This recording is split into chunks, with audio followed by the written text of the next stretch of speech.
ഒരു മരണം നടന്നാൽ അത് സ്വാഭാവിക മരണമാണോ, ആത്മഹത്യയാണോ, അതോ കൊലപാതകമാണോ എന്ന് തെളിയിക്കേണ്ട ബാധ്യത അന്വേഷണ ഉദ്യോഗസ്ഥർക്കുണ്ട്.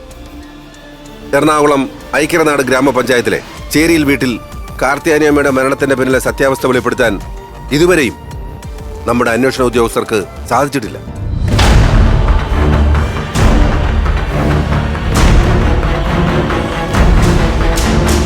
ഹൃദയസ്തംഭനം മൂലം മരിച്ചെന്നാണ് പേപ്പർ മുഖാന്തരം പറയുന്നത്. സംശയം തോന്നിയ കാരണം തന്നെ ബാക്കിലേക്ക് പോയി നോക്കി കഴിഞ്ഞപ്പോൾ ബാക്കിലത്തെ ഡോർ ചാരിയിട്ടുണ്ടായിരുന്നു. ബ്ലഡ് ധാരാളം തറയിൽ ഒഴുകി കിടക്കുന്നതായും കാണപ്പെട്ടു.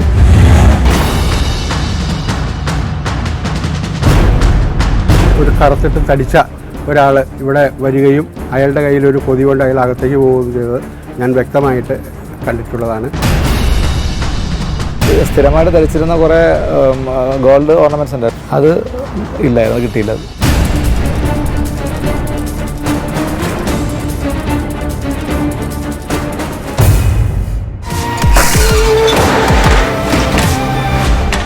2009 ഈ വല്യമ്മ ഇവിടെ താമസം തുടങ്ങി. അവർ വേറൊരു സ്ഥലത്ത് നിന്ന് സ്ഥലം മേടിച്ചു, ഇവിടെ വന്ന് സ്ഥലം മേടിച്ച് പെരവണ താമസം ഒരു 3-4 വർഷമായുള്ളൂ. ഞങ്ങൾ ഭയങ്കര സുഹൃത്തുക്കൾ പോലെയായിരുന്നു. ഞങ്ങൾ അമ്മയെ പോലെ കണക്കാക്കിയിരുന്നു. ഞങ്ങളുടെ മക്കളെയൊക്കെ വളർത്തുകയും ചേച്ചിയാണ്.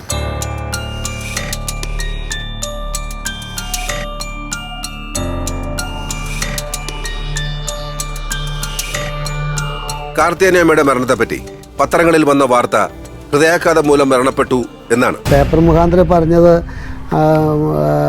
ഹൃദയസ്തംഭനം മൂലം മരിച്ചെന്നാണ് പേപ്പർ മുഖാന്തരം പറയുന്നത്. സാധാരണ ഹൃദയാഘാതം മൂലമാണ് മരണം എല്ലാം സംഭവിക്കുന്നത്. അല്ലെങ്കിൽ മസ്തിഷ്ക മരണമാണെങ്കിൽ സ്വാഭാവികമായിട്ടും മസ്തിഷ്ക മരണം സംഭവിക്കുമ്പോഴും ഹൃദയം നിലച്ചാൽ മാത്രമാണ് മരണം സംഭവിക്കുക. അതൊരു നാച്ചുറൽ ആയിട്ടുള്ള ഒരു പ്രക്രിയയാണ്. ആലങ്കാരിക പ്രയോഗം മാത്രമാണ് എനിക്ക് അതിനെ ഞാൻ കാണുന്നുള്ളൂ. മരിച്ച സമയത്ത് ഇങ്ങനെ ആരെങ്കിലും കാണുമോ, അല്ലെങ്കിൽ അയൽവക്കത്ത് ആരെങ്കിലും കാണുമോ, അല്ലെങ്കിൽ എന്തെങ്കിലും ഒച്ച കേൾക്കുകയൊക്കെ ചെയ്തെങ്കിൽ അറിയാമായിരുന്നു. ഇതൊന്നും കേട്ടിട്ടില്ല എന്ന് അയൽവക്കത്തുകാർ പറയുന്നു. പിന്നെ ഞങ്ങൾ ഇത്ര ദൂരെ കിടക്കുന്ന ഞങ്ങളെന്താ പറയുക. കൂടപ്പിറപ്പുകൾ ഉണ്ടായിരുന്നിട്ടും അവർക്കൊരു ബുദ്ധിമുട്ടാകണ്ട എന്ന് കരുതി ഒറ്റയ്ക്ക് താമസിക്കാനായിരുന്നു അവിവാഹിതയായ കാർത്തിയാനിയമ്മയ്ക്ക് ഇഷ്ടം. ഞങ്ങളമാർ 2-3 പേരുണ്ടെങ്കിലും നടക്കുന്നിടത്തോളം കാലം അവരെ ബുദ്ധിമുട്ടിക്കാതെ ജീവിക്കാം എന്നോർത്ത് മാത്രമേ. രണ്ടുപേരെ ജീവിക്കാനാണെങ്കിൽ പൈസയുടെ വരുമാനം പൈസ ഉണ്ട്. നേരത്തെ വരെ വിവാഹത്തിനോട് എതിർപ്പായിരുന്നു പുള്ളിക്ക്. ഞങ്ങൾ ഒറ്റയ്ക്കാണ് താമസിക്കണമെന്നുള്ള പല പ്രാവശ്യം നമ്മൾ പറയാറുണ്ട്. അപ്പോൾ എല്ലാ ദിവസവും അല്ലെങ്കിൽ പെങ്ങളെ കാണാൻ ഇവിടെ വരാറൊന്നുമില്ല. ഇടയ്ക്കൊക്കെ വല്ലപ്പോഴേക്കും വരും, അന്ന് കണ്ടുപോയി എന്തെങ്കിലും കയ്യിലുള്ള കൊടുത്തിട്ട് പോകാറുണ്ട്. അത്യാവശ്യം കാലത്ത് നീ കണ്ടെങ്കിൽ എന്നെ വിളിക്കും, അല്ലെങ്കിൽ അനിയന്മാരെ അവരാരെങ്കിലും വിളിക്കും. അല്ലെങ്കിൽ പിന്നെ ഇവിടെ ചേട്ടൻ്റെ മകളുടെ അടുത്ത് പറയും. അല്ലെങ്കിൽ എൻ്റെ പട്ടിമറ്റത്ത് എൻ്റെ ഇളയ അനിയത്തിൻ്റെ വീടുണ്ട്, അവളുടെ മക്കളെ വിളിക്കും. എന്തെങ്കിലും മേടിക്കാനൊക്കെ പോകാൻ ചിലപ്പോൾ വിളിക്കും. അപ്പോൾ സൺഡേ വന്നിട്ട് ചെയ്തു കൊടുക്കാറുണ്ട്. പിന്നെ വലിയ അയൽവക്കവും മറ്റു ആളുകളായിട്ട് വലിയ ബന്ധങ്ങളില്ല. ആകെ പോകുന്നത് ഇവിടെ അടുത്തുള്ള 2 കടകളിൽ മാത്രമാണ്.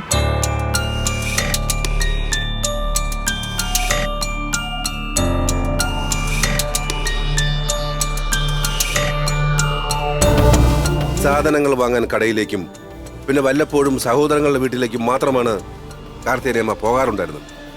എല്ലാവരോടും സ്നേഹത്തോടും വാത്സല്യത്തോടും മാത്രം പെരുമാറിയിരുന്ന കാർത്തിയാനിയമ്മ ഇല്ലാതാക്കാൻ മാത്രം ശത്രുതയോ പകയോ ഉള്ള ആരും തന്നെ ഇല്ല. ശത്രുക്കളൊന്നും ഇതുവരെ ഉണ്ടായിട്ടുള്ള അറിയില്ല. എന്നാലും ആൾ പാവമൊക്കെ ആയിരുന്നു. ചേച്ചിയെ പറ്റിയൊരു ആർക്കും ഒരു അഭിപ്രായ വ്യത്യാസം ആരും ഒന്നും പറഞ്ഞിട്ടില്ല എന്നെ വരെ. ആൾ എപ്പോഴും വീട്ടിലങ്ങനെ സ്ഥിരമായിട്ടിരിക്കുന്നത്. രാവിലെ കുളിയൊക്കെ കഴിഞ്ഞ് ഒന്നുമില്ല അമ്പലത്തിൽ പോയി, സ്വന്തക്കാരുടെ അങ്ങനെയുടെ മക്കളുടെ വീട്ടിൽ പോവാണ്, ചേച്ചിയുടെ മക്കളുടെ വീട്ടിൽ പോകാന്നൊക്കെ പറഞ്ഞ് പോവും, അമ്പലത്തിൽ പോവും. വല്യമ്മ കറക്റ്റ് 6 മണിക്ക് വിളക്ക് കത്തിച്ച് നാമം ചെല്ലുന്ന പതിവുള്ളൊരു ഇതാണ്.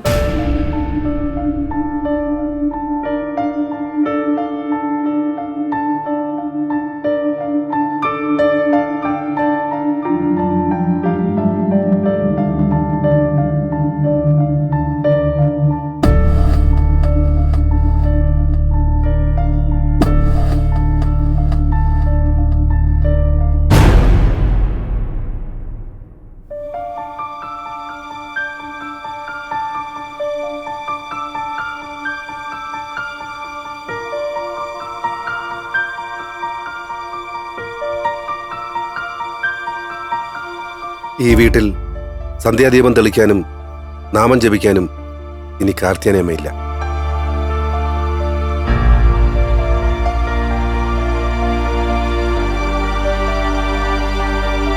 ഇവരുടെ അനിയത്തിയുടെ മകനും പിന്നെ അടുത്ത് ഇവിടെയുള്ള ഒരു ശ്യാമ് ഒരു പ്രദീപ് രണ്ടുപേരും കൂടി എൻ്റെ വീട്ടിലേക്ക് വരികയും എൻ്റെ ഗേറ്റ് തുറന്ന് അകത്ത് വന്ന് മണിച്ചേട്ടാ ഈ ഇവിടെ 2 ദിവസമായി വല്യമ്മയെ കണ്ടിട്ട് ആങ്ങളമാരുടെ വീട്ടിലേക്കൊന്നും ചെന്നിട്ടില്ല.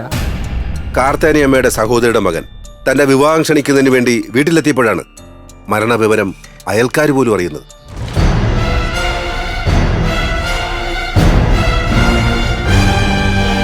ജനുവരി 1 എൻ്റെ മാരേജാണ്. അപ്പോൾ മാരേജിന് വേണ്ടിയിട്ട് ആൻറ്റിക്ക് എടുത്തായിരുന്ന സാരി ഉണ്ടായിരുന്നു. സാരി കൊടുക്കാനായിട്ടാണ് ഞാൻ അന്ന് ഇവിടെ വന്നത് തന്നെ. അപ്പോൾ വന്ന സമയത്ത് ഇവിടെ ലൈറ്റുകളൊന്നും കാണാത്ത കാരണം ആൻ്റെ മൊബൈലിൽ വിളിച്ച് നോക്കുക ഫസ്റ്റ് തന്നെ ചെയ്തത്. ഒരു 3-4 ആവർത്തി വിളിച്ചപ്പോൾ മൊബൈലകത്ത് തന്നെ ബെല്ലാണ് വരെ എനിക്ക് തോന്നി. ശരിക്കും അപ്പോൾ അങ്ങനെ ബെല്ല് നല്ലോണം അടിക്കുന്ന സൗണ്ട് കുറച്ച് കേൾക്കാം നമുക്ക് പുറത്തുനിന്ന്. അപ്പോൾ സംശയം തോന്നിയിട്ട് ഞാൻ ഡോറ് തള്ളി നോക്കി, ആദ്യം തന്നെ തുറന്നില്ല. ജസ്റ്റ് സംശയം തോന്നിയ കാരണം തന്നെ ബാക്കിലേക്ക് പോയി നോക്കി കഴിഞ്ഞപ്പോൾ ബാക്കിലത്തെ ഡോറ് ചാരിയിട്ടുണ്ടായിരുന്നു കഴിഞ്ഞപ്പോൾ തന്നെ എനിക്ക് ചെറിയൊരു പേടിയുടെ വന്ന കാരണം ഞാനപ്പോൾ തന്നെ ഇവിടെ തൊട്ടടുത്തുള്ള ഒരു കസിനെ വിളിച്ചു. ആൾ പെട്ടെന്ന് ഓടി വരികയും ചെയ്തു. അപ്പോൾ തന്നെ വന്നു കഴിഞ്ഞിട്ട് പിന്നെ എനിക്ക് ഡോറ് തുറക്കാനുള്ള പേടിയുണ്ടായിരുന്നു. ആളും കൂടി വന്നു കഴിഞ്ഞപ്പോൾ ഞാൻ ബാക്കിലേക്ക് പോയിട്ട് ഡോറ് മെല്ലെ തള്ളി തുറന്നു കഴിഞ്ഞപ്പോൾ നല്ല സ്മെല്ല് ഉണ്ടായിരുന്നു. അതങ്ങനെ തന്നെ അടച്ചിട്ട് ഞാൻ തിരിച്ചു പോരുകയത്. എൻ്റെ ഇളയ സഹോദരിയുടെ മകൻ്റെ വിവാഹത്തിൻ്റെ ആവശ്യത്തിലേക്കുള്ള ഒരു ഇത് കൊടുക്കാൻ വേണ്ടിയിട്ട് പോയതാണ്.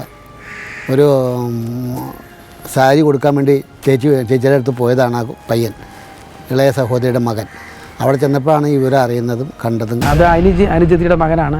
കല്യാണം ക്ഷണിക്കാനായിട്ട് 1-ാം തീയതി അയാളുടെ അനിയത്തിയുടെ മകൻ്റെ കല്യാണം നിശ്ചയമാണ്, കല്യാണമാണ്. അതിന് ക്ഷണിക്കാൻ വന്നപ്പോൾ എന്തോ ഗിഫ്റ്റുമായിട്ട് സാരിയായിട്ട് വന്നപ്പോഴാണ് ഈ സംഭവം അദ്ദേഹം കാണുന്നത്.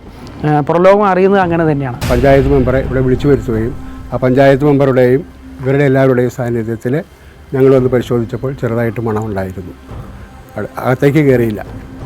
അപ്പോൾ തന്നെ പഞ്ചായത്ത് മെമ്പർ പോലീസിനെ വിളിച്ച് ഉടൻ തന്നെ പോലീസ് വരികയും അനന്തര നടപടികൾ സ്വീകരിച്ചു. ആദ്യം ചെയ്തത് ഈ സീനൊന്ന് കോഡൺ ചെയ്യണം. ഈ സീൻ കംപ്ലീറ്റ് റോപ്പ് വെച്ചിട്ട് നമ്മൾ ആളുകളാരും കയറാതിരിക്കുന്ന രീതിയിൽ വെച്ചു.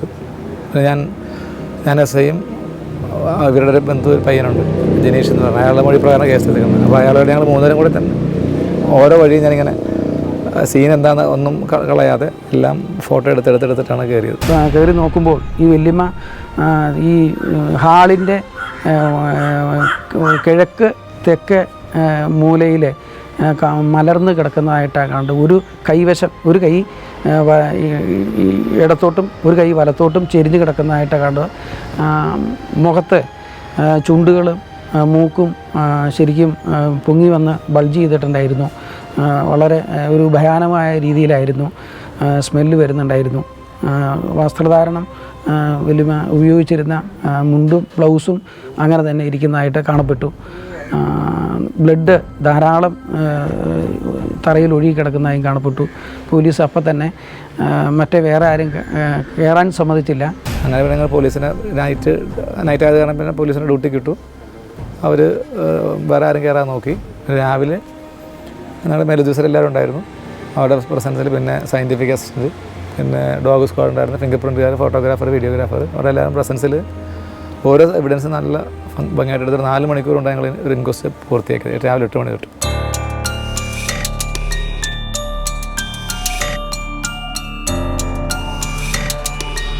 കാർത്തിയാനിയമ്മ സ്ഥിരം ധരിക്കാറുള്ള 8 പവനോളം വരുന്ന സ്വർണ്ണാഭരണങ്ങൾ കാണാതായതോടെയാണ് ഇതൊരു കൊലപാതകമാണോ എന്ന സംശയം വീട്ടുകാരിൽ ജനിപ്പിച്ചത്. വല്യമ്മ ധരിച്ചിരിക്കുന്ന ആഭരണം ഒരു മാലയുണ്ടായിരുന്നു, 3 വളയും ഒരു മോതിരം ഉണ്ടായിരുന്നു. ഒരു 7-8 പവൻ്റെ ആഭരണം ഉണ്ടാകും. സാധാരണ ഞങ്ങളെ കാണാൻ വരുമ്പോഴും വല്യമ്മ മാലയും മോതിരവും ധരിച്ച് സെറ്റ് മുണ്ടെടുത്ത് കുറിയും തൊട്ടാണ് സാധാരണ പുറത്തിറങ്ങുന്നത്. അത് അങ്ങനെ ഒരു പ്രകൃതം വല്യമ്മയ്ക്കുണ്ടായിരുന്നു. അതുകൊണ്ടാണ് ഈ ആഭരണം കണ്ടില്ല. ഞാൻ കാണുമ്പോൾ ബോഡിയിൽ ആഭരണം കണ്ടിട്ടില്ല. അതാണ് ഒരു സംശയത്തിന് ഒരു കാരണം. ഹൃദയസ്തംഭനമുള്ള മരിച്ച ആളുടെ ശരീരത്തിൽ നിന്ന് എന്തായാലും ഈ ആഭരണങ്ങളൊന്നും നഷ്ടപ്പെട്ടു പോകാൻ വഴിയില്ലല്ലോ. അപ്പോൾ നമുക്ക് സാമാന്യമായിട്ട് വിചാരിക്കാതെ ഒരു കൊലപാതകമാണെന്ന്. മരിച്ചത് കൊലപാതകം തീർത്ത് വിശ്വസിക്കാനില്ലെങ്കിൽ ആഭരണം പോയതുകൊണ്ട് ഒരു സംശയമുണ്ട്. ആളുകൾ പല സംശയം പറഞ്ഞു. കാരണം അവർ സ്ഥിരമായിട്ട് ധരിച്ചിരുന്ന കുറേ ഗോൾഡ് ഓർണമെൻറ്റ്സ് ഉണ്ടായിരുന്നു. 2 വളയുണ്ടായിരുന്നു, ഒരു മാലയുണ്ടായിരുന്നു, ഇയർ റിങ്സും ഉണ്ടായിരുന്നു. അത് ഇല്ലായിരുന്നു, കിട്ടിയില്ല. അപ്പോൾ അതുകൊണ്ട് തന്നെ തുടക്കത്തിൽ നല്ല സംശയം ഉണ്ടായിരുന്നു. കൊണ്ടുപോയത് കൊല്ലാൻ വേണ്ടിയിട്ടാണോ എന്നൊന്നും നമുക്ക് പറയാൻ പറ്റില്ലല്ലോ. അവൻ ചിലപ്പോൾ എടുത്തപ്പോൾ അവൻ സംഭവിച്ചതായിരിക്കാം, അല്ലാതെ ഇങ്ങനെ പൈസ അല്ലെങ്കിൽ സ്വർണ്ണത്തിന് വേണ്ടിയിട്ട് കൊന്നതായിരിക്കാം. വീട് വിൽക്കുന്നതുമായി ബന്ധപ്പെട്ട് സ്ഥലമിടപാടുകാരും ഇവിടെ വന്നു പോകാറുണ്ടായിരുന്നു. ഇവർക്കെല്ലാം ഈ വീടുമായി നല്ല അടുപ്പവും ഉണ്ടായിരുന്നു.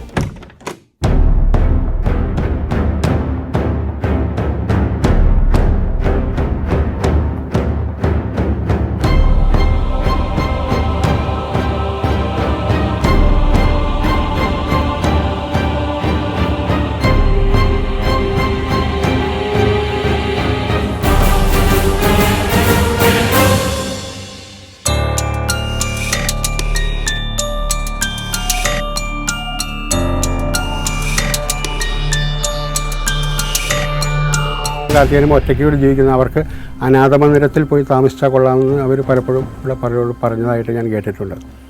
അപ്പോൾ അതിന് ഇത് വിറ്റിട്ട് കുറച്ച് പൈസ അനാഥ മന്ദിരത്തിലേക്ക് ഡൊണേഷൻ കൊടുത്തിട്ട് ബാക്കി പൈസ ബന്ധുക്കൾക്കൊക്കെ കൊടുക്കണം എന്നൊക്കെ അവർ പലരോടും ഇങ്ങനെ പറഞ്ഞിട്ടുണ്ട്. ഒറ്റയ്ക്ക് ജീവിക്കാൻ വയസ്സായി. ഇത് ഞാൻ മനസ്സിലാക്കിയത്തോളം ധാരാളം ആളുകൾ ഈ വീട് വിൽക്കാനായിട്ടുള്ള ശ്രമത്തിൽ ധാരാളം ബ്രോക്കർമാർ ഇവിടെ വന്നിട്ടുണ്ട്.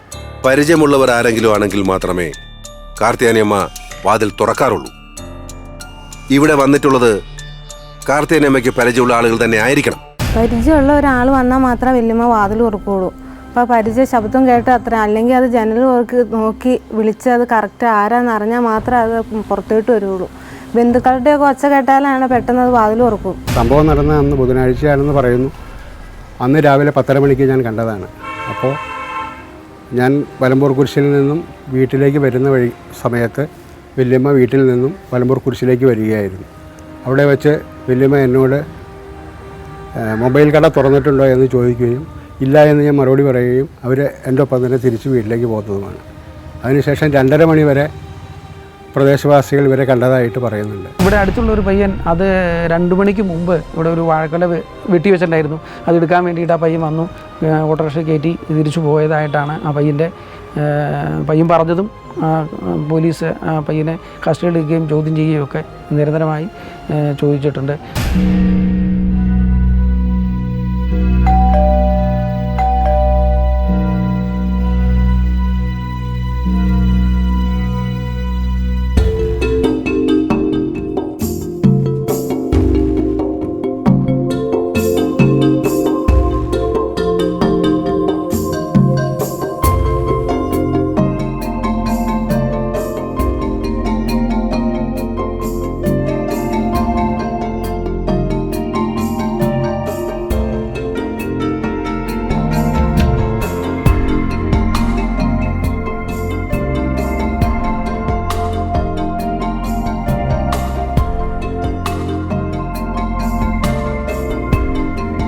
പത്തൊമ്പതാം തീയതിയാണ് എൻ്റെ ഓർമ്മയിൽ സംഭവം നടക്കണേ. അപ്പോൾ ഞാൻ രാവിലെയൊക്കെ ഷോപ്പ് തുറന്നു. അപ്പോൾ ഈ അമ്മച്ചി വല്യമ്മ അവിടെ വന്നു, കടയിൽ വന്നിട്ട് നമ്മളോട് സംസാരിക്കുന്ന കുറച്ച് എന്തോ സാധനങ്ങൾ, ഇച്ചിരി പച്ചക്കറി എന്തോ കുറച്ച് മേടിച്ചു. അതിനുശേഷം പറഞ്ഞു ഇങ്ങനെ ഒരു വാഴക്കൊല ഇരിക്കുന്നുണ്ട്, നമ്മളോട് എടുക്കാൻ വന്ന് പറഞ്ഞു. അപ്പോൾ നമ്മൾ സമയമില്ലാന്ന് ആദ്യം നമ്മൾ പറഞ്ഞു. പക്ഷേ പുള്ളിക്കാരി ഒരു ദിവസം പറഞ്ഞു പുള്ളിക്കാരി വെട്ടി വെച്ചേക്കാണ്, അപ്പോൾ ഒന്ന് എടുത്തുകൊണ്ട് പോകാൻ പറ്റുമെങ്കിൽ വരുന്ന ഉപകാരം എന്നൊക്കെ പറഞ്ഞു. അപ്പം നമ്മൾ ജസ്റ്റ് ഓട്ടോമാറ്റിക് ഗ്യാപ്പ് വന്നപ്പോൾ നമ്മളൊരു ഉച്ച സമയത്ത് ഒരു 1 മണിക്ക് 2 മണിക്കിടയ്ക്ക് അവിടെ ചെന്നു, നമ്മുടെ വണ്ടി കൊണ്ട് ചെന്നു. അപ്പോൾ സംഭവം അതായത് നമ്മൾ വിളിച്ചു, അവർ വന്നു, നമ്മൾ ഡോർ തുറന്നു. നമ്മൾക്ക് അപ്പോൾ ഹാളിലായിരിക്കണമെന്ന് പറഞ്ഞു. നമ്മളത് അവിടെ ചെന്ന് എടുത്തു. നമ്മളപ്പോൾ തന്നെ 3-4 മിനിറ്റ് വന്നു. നമ്മളപ്പോൾ തന്നെ കടയിലേക്ക് പോന്നു. ബുധനാഴ്ച 2:30 ഒരു വാഴക്കൊല കാണിക്കാൻ വന്നൊരു ഓട്ടോറിക്ഷക്കാരൻ വന്ന് നിർത്തണുണ്ട്. അയാൾ അപ്പം തന്നെ പോവുകയും ചെയ്തു. അത് കഴിഞ്ഞ് ഞാൻ വല്യമ്മേനെ കണ്ടിട്ടുമുണ്ട്. കാർത്തിയാനിയമ്മ ഒറ്റയ്ക്കാണ് താമസിക്കുന്നതെന്ന് മനസ്സിലാക്കി ആരോ ഒരാൾ കാർത്തിയാനിയമ്മയെ പിന്തുടരുന്നുണ്ടായിരുന്നു. പതിവില്ലാതെ ഇവിടെ കറുത്ത് തടിച്ചൊരു വ്യക്തിയെ കണ്ടു എന്നും ദൃക്സാക്ഷികൾ പറയുന്നുണ്ട്.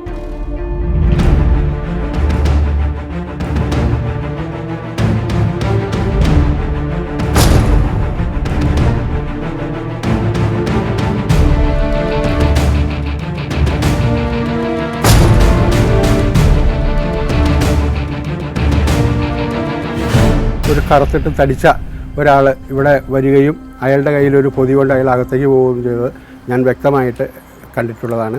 അന്ന് തന്നെ ഒരു ഷർട്ട് ഇടാത്ത ആൾ, ഒരു കള്ളിമുണ്ട് മാത്രം കൊടുത്തുള്ള ഒരാൾ പുറകുവശത്തു കൂടി കയറി വന്ന് തിരിച്ച് അങ്ങോട്ട് തന്നെ പോകുന്ന ഇതും ഞാൻ എൻ്റെ കണ്ടിട്ടുള്ളതാണ്. അടുത്തായി അറിയപ്പെടുന്നത് തേങ്ങയിടുന്ന ഒരാൾ ഇവിടെ വന്നിരുന്നു പോയി ഈ പറഞ്ഞ 2:30 മണി സമയത്ത് നിന്നാണ് ഏറ്റവും അവസാനം കിട്ടിയ നമുക്ക് സംശയിക്കാവുന്ന ഒരു വിവരം. അവനിവിടെ തേങ്ങ ഇട്ടു എന്ന് പറയുന്നത് ഞാൻ ഈ പോലീസിന് മൊഴി കൊടുത്തതിന് ശേഷം ഈ പോലീസ് അന്വേഷിച്ച് ചെന്ന് കഴിഞ്ഞപ്പോൾ ഈ വല്യമ്മയുടെ വീടിൻ്റെ തൊട്ട് താഴെയുള്ള വീട്ടിൽ ഒരു കൃഷ്ണൻകുട്ടി എന്ന് പറയുന്ന ഒരു മുനിസിപ്പൽ ഓഫീസിൽ നിന്ന് റിട്ടയർ ആയിട്ടുള്ള ഒരു ക്ലർക്ക് താമസിക്കുന്നുണ്ട്.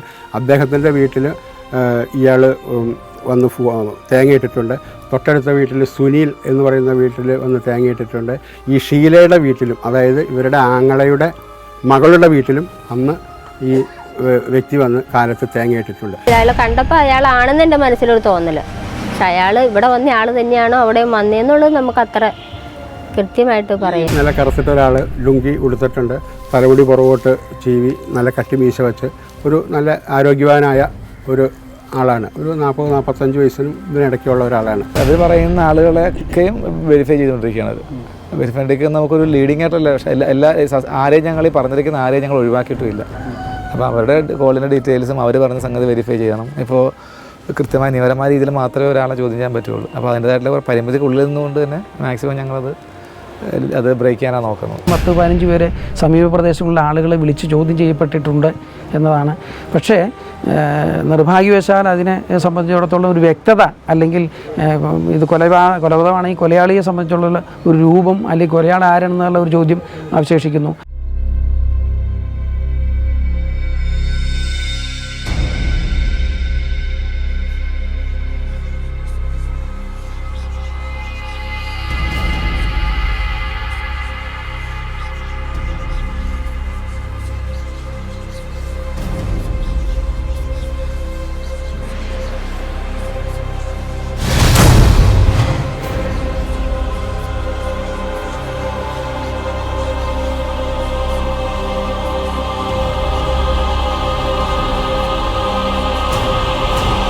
നമ്മൾ സംശയത്തക്ക രീതിയിൽ പോലീസ് 2 ചുറ്റിക കണ്ടെടുത്തിരുന്നു.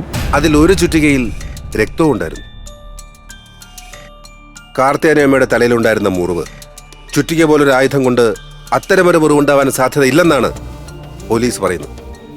ഇതിനെല്ലാം പുറമെ ചുറ്റികയിൽ കണ്ടെത്തിയ രക്തം അത് കാർത്തിയാനിയമ്മയുടെ തന്നെയാണോ എന്ന് പോലും ഉറപ്പില്ല പോലീസിന്. ബോഡി കിടക്കുമ്പോൾ അവിടെ ഒരു ചുറ്റിക കിടപ്പുണ്ടായിരുന്നു. 2 ചുറ്റിക ഉണ്ടായിരുന്നു. ആ 2 ചിറ്റികയിൽ ഇപ്പോൾ ബന്ധുക്കൾ പറഞ്ഞതനുസരിച്ച് ചുറ്റിക ഈ വല്യമ്മയുടെ ഉള്ളത് തന്നെ, വല്യമ്മയുടെ ചുറ്റിക തന്നെയാണ്. അപ്പോൾ ഹാമറിൻ്റെ ഹിറ്റ് ആണെങ്കിൽ അവർ പറഞ്ഞ സ്പെസിഫിക് ആയിട്ടുള്ള മാർക്കിംഗ് ഉണ്ടോ? ഹാമറിൻ്റെ ഹെഡിന് ഒരു സർക്കുലർ അല്ലെങ്കിൽ സെമി സർക്കുലർ, അതിൻ്റെ ഷേപ്പിൻ്റെ ഹാമറിൻ്റെ ഷേപ്പിനനുസരിച്ചിട്ടുള്ള ഒരു ഇഞ്ചുറിയാണ് വേണ്ടത്. അപ്പോൾ അത് മാത്രമല്ല, അങ്ങനെ വന്നു കഴിഞ്ഞാൽ അവരോട് വീണ് കഴിഞ്ഞാലുള്ള സ്ട്രഗിളും മറ്റു കാര്യങ്ങളും ഒക്കെ ഇവിടെ ഉണ്ടാവും. പക്ഷേ ആ സ്ട്രഗിളോ മറ്റു കാര്യങ്ങളോ വസ്ത്രത്തിലോ അല്ലെങ്കിൽ അവരുടെ കിടപ്പിലോ മറ്റു സ്ട്രഗിളിലോ യാതൊരു മനസ്സിലുണ്ടായിരുന്നില്ല. അപ്പോൾ ഇതാണ് നമ്മളെ കൺഫ്യൂസ് ചെയ്യുന്നത്. സാധാരണ ഒരു കൊലപാതകം നടക്കുമ്പോൾ ഒരു ഈ ഡെഡ് ബോഡിയോട് ചേർന്നാണ് ചുറ്റിക ഇരുന്നിരുന്നതെങ്കിൽ അത് രക്തം ഒഴുകിപ്പോയി ഈ ചുറ്റികയിൽ പറ്റിയതാണെന്ന് നമുക്ക് മനസ്സിലാവും.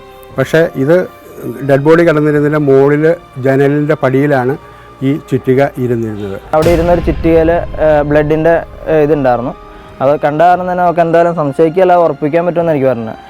പോലീസുകാരത് കൊണ്ടുപോയിണ്ടാവും, ചുറ്റിക നമ്മളിവിടുന്ന് കൊണ്ടുപോയിട്ടുണ്ട്. സംഭവ സ്ഥലത്ത് തെളിവെടുപ്പിനായി കൊണ്ടുവന്ന പോലീസ് നായ അടുത്തുള്ള മെറ്റൽ കൂടത്തിനടുത്ത് വരെ ചെന്ന് നിന്നതായും പറയുന്നു. പോലീസ് നായ ആ ചുറ്റിക മണത്തുകൊണ്ടാണ്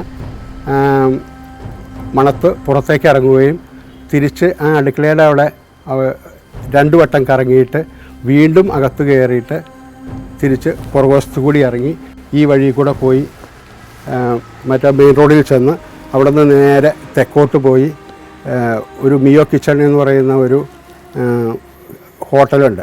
ആ ഹോട്ടലിൻ്റെ അവിടെ ഒരു കുറച്ച് മെറ്റൽ കൂട്ടിയിട്ടിട്ടുണ്ട്. ആ മെറ്റലിൻ്റെ അവിടെ വരെ പോയി ഈ പോലീസ് നായ നിന്നു. അവർ കിടന്നിട്ട് അപ്പുറത്താണ് ഇരുന്നിരുന്നത്. അത് അൺഡിസ്റ്റർബ്ഡായിട്ടാണ് ഇരിക്കുന്നത്. അതിനിപ്പോൾ വെച്ചതാണോ നേരത്തെ എന്തെങ്കിലും ഉള്ളതാണോ, ഇനിയിപ്പോൾ ബ്ലഡ് തന്നെ അത് ഹ്യൂമൻ ഒറിജിൻ ആണോ, നേരത്തെ ഉള്ള ബ്ലഡ് ആണോ, ഇവരുടെ ബ്ലഡ് ആണോ എന്നൊക്കെ അത് നമുക്ക് അവസാനമേ പറയാനായിട്ട് പറ്റുള്ളൂ.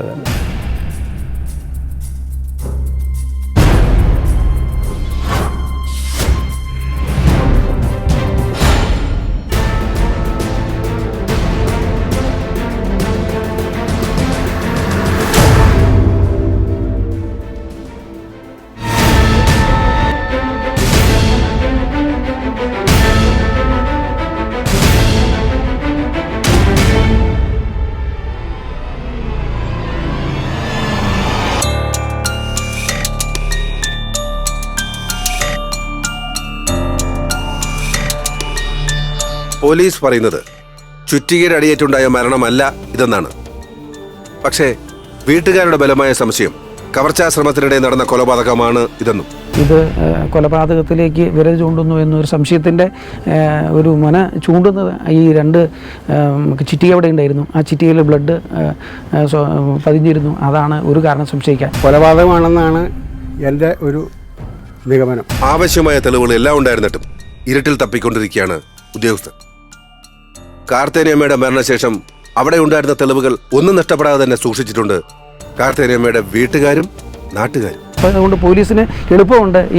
ഇത് കൊലപാതകമാണോ അല്ലെങ്കിൽ മറ്റുള്ള മരണമാണെന്ന് പറയപ്പെടുന്നു പോലീസിൻ്റെ ഭാഷയത്തിൽ. അങ്ങനെയാണെങ്കിൽ പോലും അത് തെളിയിക്കാനുള്ള ഏറ്റവും ക്രിയാത്മകമായിട്ടുള്ള മുഴുവൻ എവിഡൻസ് നശിപ്പിച്ചിട്ടില്ല എന്നതുകൊണ്ട് കുറ്റവാളിയെ കണ്ടുപിടിക്കാൻ പറ്റും. ഇവിടെ അപരിചിതരായിട്ട് വന്നിട്ടുള്ളവരുടെ എല്ലാം രേഖാചിത്രങ്ങളും ഞാൻ അവർക്ക് എൻ്റെ മനസ്സിൽ വരുന്ന രീതിയിൽ അവർക്ക് ഞാൻ എൻ്റെ അടയാളപ്പെടുന്നത്. അതിൻ്റെ അടിസ്ഥാനത്തിൽ അവർ 1-2 പേരെ അറസ്റ്റ് ചെയ്ത് ചോദ്യം ചെയ്തിട്ടുണ്ടെന്നാണ് എനിക്ക് അറിയാൻ പ്രാഥമികമായിട്ട് അറിയാൻ കഴിഞ്ഞത്. സംശയം പറഞ്ഞ ആളുകളെയും പിന്നെ ഇത്തരത്തിലുള്ള സമീപത്ത് താമസിക്കുന്ന ബാഡ് ക്യാരക്ടേഴ്സ് വന്നതിന് ശേഷം പോയ ആളുകൾ, മറ്റേ അന്യസംസ്ഥാന തൊഴിലാളികൾ, അങ്ങനെയുള്ള ആളുകൾ സംശയം പറഞ്ഞതും ഞങ്ങൾ അന്വേഷിക്കുന്ന ആളുകളുണ്ട്. അവരെല്ലാവരെയും ഞങ്ങൾ ചെക്ക് ചെയ്തുകൊണ്ടിരിക്കുകയാണ്. ചെക്ക് ചെയ്തതിന് ശേഷം ഓരോരുത്തർ റൂൾ ഔട്ട് ചെയ്തിട്ട് അവസാനം ഈ അതിലേക്ക് എത്തും. അതിന് ഉറപ്പാണ്. ഒറ്റയ്ക്ക് താമസിക്കുന്ന ഈ വല്യമ്മയെ സംബന്ധിച്ചിടത്തോളം അങ്ങനെ ഒരു മരണം സംഭവിച്ചപ്പോൾ സ്വാഭാവികമായും അതിൻ്റെ കാരണം പോലീസ് അല്ലെങ്കിൽ അന്വേഷിച്ച് കണ്ടെത്താത്തടത്തോളം കാലം എല്ലാവരും ഭയത്തിലാണ്.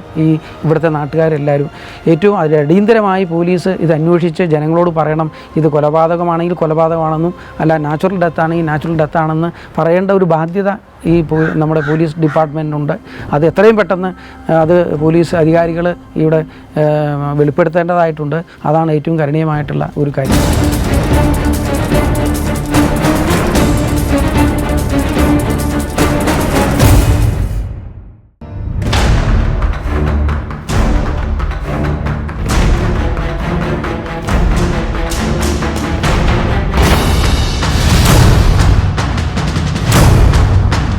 കാർത്തേനിയമ്മയുടെ മരണവിവരം പുറത്തു വന്നതിന് ശേഷം ആ വീടിനടുത്ത് നടന്നൊരു ആത്മഹത്യ. അന്വേഷണം ആ ആത്മഹത്യ കേന്ദ്രീകരിച്ച് നടന്നപ്പോഴാണ് സംശയകരമായ മറ്റൊരു കാര്യം പോലീസിന്റെ ശ്രദ്ധയിൽപ്പെട്ടത്. കേസന്വേഷണം ഒരു കൊലപാതകമാണെന്ന് ഉറപ്പിച്ച് തന്നെയാണ് ഞങ്ങൾ പോയിക്കൊണ്ടിരുന്നത്. അതിനായിട്ടുള്ള എല്ലാ തരത്തിലുള്ള മുൻകരുതലുകളും എടുത്ത് എല്ലാ തരത്തിലുള്ള ശാസ്ത്രീയമായിട്ടുള്ള തെളിവുകൾ ശേഖരിച്ചിട്ടാണ് കേസന്വേഷണം നടത്തിയത്. ചേച്ചിയുടെ മരണാനന്തര ചടങ്ങുകൾക്ക് ശേഷം ഞങ്ങൾ തിരിച്ച് ഞങ്ങളുടെ വീടുകളിലേക്ക് പോയിരുന്നു. അതിന് 2-3 ദിവസം കഴിഞ്ഞപ്പോൾ ചേച്ചിയുടെ 2-3 വീടിനടുത്തുള്ള ഒരാൾ മരണപ്പെട്ടായിട്ട് അത് ആത്മഹത്യ തൂങ്ങിച്ചത്തായിട്ട് ഞങ്ങളിങ്ങനെ വിവരറിഞ്ഞു. ഈ വ്യക്തിക്ക് ഈ മരണത്തിൽ പങ്കുണ്ടോ എന്ന അന്വേഷണത്തിലാണ് ഇപ്പോൾ പോലീസ് ഡിപ്പാർട്ട്മെന്റ്. ഒരു പ്രധാനപ്പെട്ട സംശയിക്കുന്ന ഒരു വ്യക്തി സോമൻ എന്ന് പറയുന്ന അയൽവാസി തൂങ്ങി മരിച്ച നിലയിൽ കാണപ്പെടുന്നത്. പിന്നീട് അയാൾ പണയം വെച്ചതായിട്ട് പറയുന്ന 2 സ്വർണം വളകൾ ഞങ്ങൾ റിക്കവർ ചെയ്തു. അത് ഏകദേശം ഒരു 90% അവരുടെ ബന്ധുക്കൾ അത് തന്നെയാണെന്ന് ഉറപ്പിച്ചിട്ടുണ്ട്. വള കണ്ടപ്പോൾ ഞങ്ങൾക്ക് മനസ്സിലായി എൻ്റെ ചേട്ടൻ്റെ മകളാണ് അടുത്ത് താമസിക്കുന്നുണ്ട്, അവളുടെ കുട്ടിയാണിത് കണ്ടത്. വള ഇങ്ങനെ ഞങ്ങളുടെ വളയാണെന്നുള്ളത്, ചേച്ചിയുടെ വളയാണെന്നുള്ളത് ആ കൊച്ചു ഐഡൻറ്റിഫൈ ചെയ്തിട്ടുണ്ട്. സോമൻ ഇവിടെ ഒരു റൗഡിയാണ്. ഞങ്ങളുടെ പുത്തൻകുരിശ് പോലീസ് സ്റ്റേഷനിലെ ഹിസ്റ്ററി ഷീറ്റുള്ള റൗഡിയാണ്. അപ്പോൾ നോർമലി അയാൾ ഇങ്ങനെയുള്ളൊരു മരണം നടന്ന വീട്ടിൽ അയാൾ എപ്പോഴും പോലീസിനെ അസിസ്റ്റ് ചെയ്യാൻ അല്ലെങ്കിൽ കാണാനായിട്ടൊക്കെ ബോഡി കാണാനൊക്കെ വരുന്നതാണ്. പക്ഷേ അന്നത്തെ ദിവസം ഇയാൾ വന്നില്ല. അയാളുടെ പിന്നീടുള്ള ദിവസങ്ങളിൽ നെർവസ് ആയിരുന്നുവെന്നും പോലീസ് അന്വേഷിക്കുകയും അതുപോലെ തന്നെ അയാളെ ഇൻട്രോഗേഷൻ നടത്തുകയും അയാളുടെ ഫിംഗർ പ്രിൻറ്റ് കളക്ട് ചെയ്തിട്ട് കമ്പാരിസൺ അയക്കുകയും ചെയ്തിരുന്നു. പക്ഷേ കമ്പാരിസണിൽ അത് ഔട്ടായി. എങ്കിൽ പോലും അയാൾ മൂഡ് ഔട്ടായിരുന്നു. അയാളെ ഞങ്ങൾ വാച്ച് ചെയ്യുന്നുണ്ടായിരുന്നു. അതിനെ തുടർന്നാണ് ഇയാൾ പിന്നീട് തൂങ്ങി മരിക്കുകയും അയാൾ പണയം വെച്ച ഈ 2 വളകൾ റിക്കവർ ചെയ്യുകയും ചെയ്തു. ബാക്കി ഒരു മാലയും കമ്മലുകളും കൂടി റിക്കവർ ചെയ്യേണ്ടതായിട്ടുണ്ട്. അതുകൊണ്ടാണ് തന്നെ പറയുന്നത് വേറെ ആർക്കും ഇതിനകത്ത് കൂടെ പങ്കുണ്ടോ എന്നുകൂടെ അന്വേഷണം ഞങ്ങൾ ഊർജിതമായിട്ട് ചെയ്തുകൊണ്ടിരിക്കുക. കഴിഞ്ഞ ദിവസം ഞങ്ങൾ പോയി ചെന്ന് അവിടെ പോലീസ് സ്റ്റേഷനിൽ ചെന്നപ്പോൾ ആണ് റിപ്പോർട്ട് കിട്ടിയിട്ടില്ല പോലീസിൻ്റെ. അന്വേഷണം ഞങ്ങൾ കാര്യമായിട്ട് പുരോഗമിച്ചിട്ടുണ്ട്. ആരെങ്കിലും അസിസ്റ്റ് ചെയ്തിട്ടുണ്ടോ ഇല്ല എന്നുള്ള കാര്യവും അന്വേഷിച്ച് വരികയാണ്. കൂടപ്പിറപ്പുകൾക്ക് ഒരു ബാധ്യതയായി ജീവിക്കേണ്ട എന്ന തോന്നലിൽ ഒറ്റയ്ക്ക് ജീവിക്കാനായിരുന്നു കാർത്തേനിയമ്മയ്ക്ക് ആഗ്രഹം. ആർക്കും ഒരു ബുദ്ധിമുട്ടും ഉണ്ടാകാതെ ജീവിച്ച ഒരു സാധു സ്ത്രീയുടെ ജീവനാണ് പൊലിഞ്ഞില്ലാതായിരിക്കുന്നത്. തെളിവില്ല എന്ന കാരണം പറഞ്ഞ് തേച്ചുമാച്ച് കളഞ്ഞ ഒട്ടനവധി കേസുകളുണ്ട് കേരളത്തിൽ. ഈ പാവ അമ്മയുടെ മരണവും ആ ഒരു ഗണത്തിൽ പെടുത്തരുത്. തങ്ങളുടെ സഹോദരിയുടെ മരണത്തിന്റെ സത്യാവസ്ഥ ഈ കൂടപ്പിറപ്പുകൾക്ക് തെളിയിച്ചു കൊടുത്തേ മതിയാവൂ. ശേഷം ഇനി നാളെ വൈകുന്നേരം 3:30.